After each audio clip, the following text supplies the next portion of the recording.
শিকার করতে সালে জঙ্গি একদিন জঙ্গলেতে হইলেন রওয়ানা।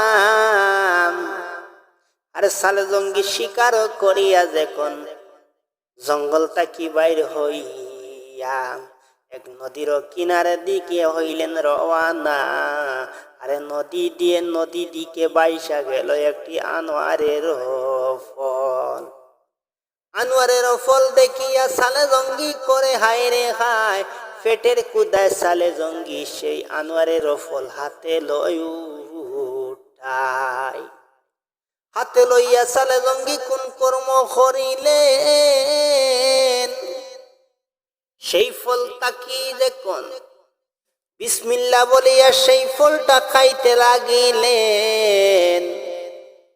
আরে অর্ধেক ফল খাবার পরে সালে জঙ্গির মনে আসিল, কাহার ফল খাইলাম রে কে যে মালিক, সেই ফলেরও দাবি যদি ছাড়ে না সেই মালিক, রোজ হাসরে মহান আল্লাহ আটকাইব আমায়।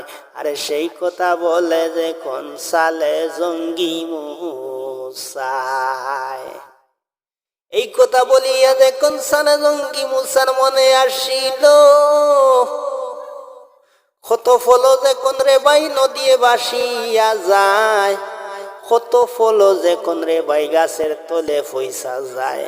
আরে ফল খাইয়া যদি বেটায় দাবি ছাড়ে না, আরে রোজ হাসরে একটি যাইমু আমি মহান আল্লাহর দরবার। এই কথা বলিয়া জঙ্গলি সালে জঙ্গলি মুসা হইলেন রওয়ানা রে ফেমের খেলা। ই খেলায় মৌলায় সালে জঙ্গির সাথে। এই কথা বলিয়া সালে জঙ্গি মুসা হইলেন রওয়ানা যখন মালিকের তালাশে। একদিন নাই রে ভাই দুই দিন নাই 12 দিন সেই মালিক ফলের মালিকের ঘর তালাশ করতে যায়। নদী দিকে উজাইতে ভাই সেই মালিকের ঘর পাইয়া,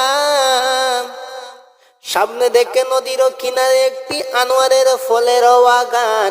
সেই বাগানেতে গিয়ে যখন বুড়া একজন লোক দেখে সালাম জানায় যখন সালে জঙ্গি মুসায়, সেই ফলের বাগানের মালিককে ভাই একটু আমায় পরিচয় দেও চাই।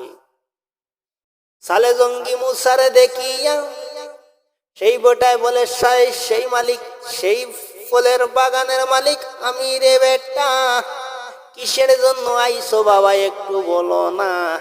বিলে একটা আনোয়ারের ফল যখন বাসিয়া গেল, আমি যখন পেটের কুদায় সেই ফলটা খাইলাম। আরে ফল অর্ধেক খাইয়া যখন করি বর্ণনা, তাহার ফল খাইলাম কে রে বা মালিক আমি বুঝতে পারলাম না। আরে রোজ হাসরে কি জানি যে দাবি ছাড়বো কিনা, দাবি না ছাড়িলে যখন সেই মালিকে রোজ হাসরে মহান আল্লাহ আমাকে রাখবো একটা হাইয়া।